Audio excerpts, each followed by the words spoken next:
Майка му е справила партийната книжка в пералнята заедно с ризите. И той вече не можел да ходи на събранията на партията. Няма документ, няма влизане. Това ми го разказа един дядо в Благоевград. Такъв тип човек, който сядаш с него на пейката за 5 минути и минавате през всичко. Бивш офицер и Путин, Украйна, българските политици и така нататък. Той знае за всичко и за всеки. Той ще каже, че преди е било по-добре, но в същото изречение ще каже, че преди по магазините е нямало нищо. Разговарях с него около 7-8 пъти и всеки един от този разговор го направих на около 1-минутно интервю и опитвах се да разбера едно нещо. Какво му липсва на човек, който казва, че преди е било по-добре, но в същото изречение се поправя. Вижте какво е станало, приятно гледане. Аз съм офицер от МВР, войските, специалните войски на Байтон. За всичко съм я виновен. Държавата грижи ли се за вас, като сте офицер? Не. Имам 300 и неко лев там, колко да не е. 340 евро и това е. Нищо не дават. Пенсионер съм, муж, ама нищо. Защо така? Такава е държавата, не сме виновни. Дава на тия, що правят пакозвата, на тия, що не трябва, що трябва дава, не дава.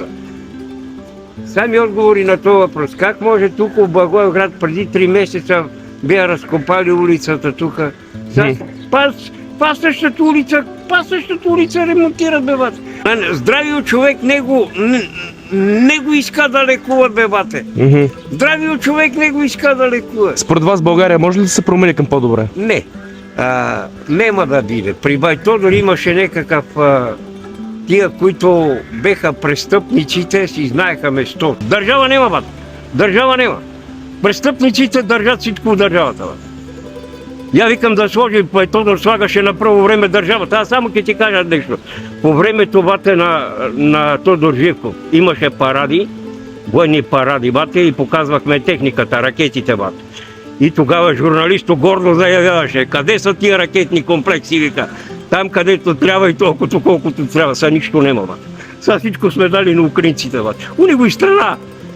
Складовете са празни, не дай си Боже нещо да стане, бат. Дроновете, това, Самоков работят, дронови има. Две батерии, че бате няма проблем. Са така се боива. 2 батерии, няма проблем, бат. При Байтодор държавата беше на първо место. Са престъпниците са на първо место, бат. Престъпниците. Държавата, нема държава в момента. Народо вика, нема държава. Престъпниците са на първо место, бат. Дано не купуваме от турците газта, купуваме директно от руснаците и нефто, бат. И ние сега даваме и на турците пари. Нашите бралоци Европа не дава, трябва и на турците задаваме. Че по времето на Тодор Живков тук какви заводи имаше в града. Дано по-малко да минеме като словенците. Сега вече унгарците там не се знае, що ще става. Там дойде други на власт. Да. Сега тому трябваше на служебния премиер да ходи там да подписва 10 годишно споразумение с Украйна. Нема легитимацията, той е служебен премиер. Кога е било по-добре, преди или сега? Преди беше по-добре, защото ходехме на екскурзии, ходехме на стекане. Имаше всичко магазините, нямаше всичко по магазините. Имаше момент, когато нищо нямаше.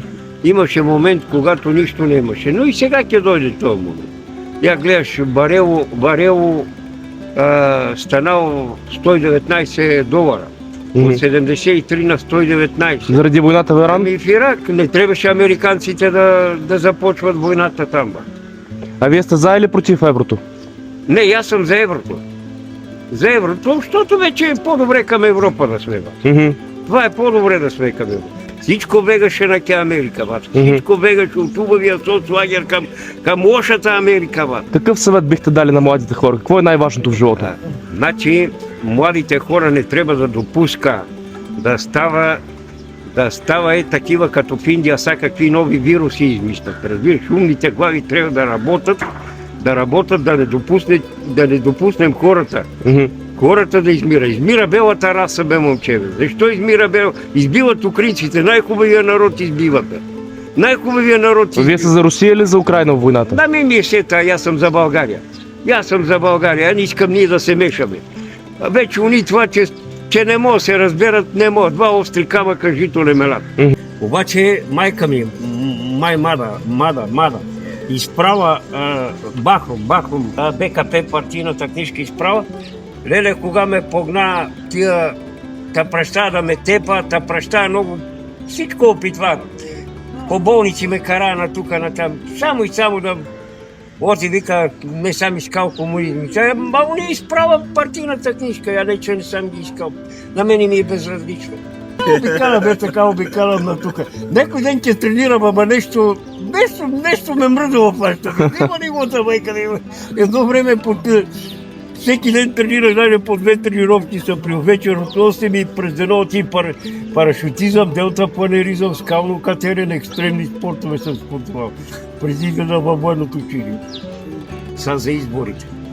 Проруски партии има. Радев и Възраждане. Проевропейски партии, ПП, продължаваме промяната демокрация. Проамерикански ГЕРБ и СДС. Протурски ДПС и Алианс за права. Само българска партия не има. Само българска партия не има, момчета. Само българска партия не има. Иначе всекаква партия има, само българска не има. Затова ме яд, момчета. Затова не мога го просто. За тук не съм чул, че знам, че си прави сметка, човек. Знам, че е сметка, човек. Уния си го заслужават украинците. Украинците си го заслужават, защото ни се закачаше апръл. Сега воюват затворници. Сега редовна армия не воюва срещу Украина.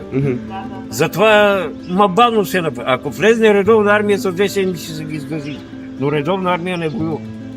По времето на Батенберг, когато той го докарва, той бил брачет на руската царица, на руската императрица, докарват го тук. И Батенберг, обаче България, малка му се видела България направил съединението, признал съединението и тия штори пнали руснаците рипнали, вика, нема, вика Батенберг не става. Он на руснаците вика, си го махаме, вика, он е българин за България. И тогава бати тия нашите уши при турския султан. И вика, кажали така, уши, вика, искаме да правим дуалистична монархия с вас, вика, турския султан да сложиме на престола на престола на България и на Турция. Обаче он е казал, че ви народ въд Дунава пак не бие, вика, лошо, бат. И тогава нашите уши в една кръчма, бате, в Австрия видели това Фердинанд, бат. Фердинанд го видели в една кръчма и го фанали. Аз не говорих с него да проверя дали е прав. Той не е историк и аз също не съм, но има нещо, което забелязвам при почти всеки възрастен човек, с когото говоря, а те вече бяха над 150 в този момент.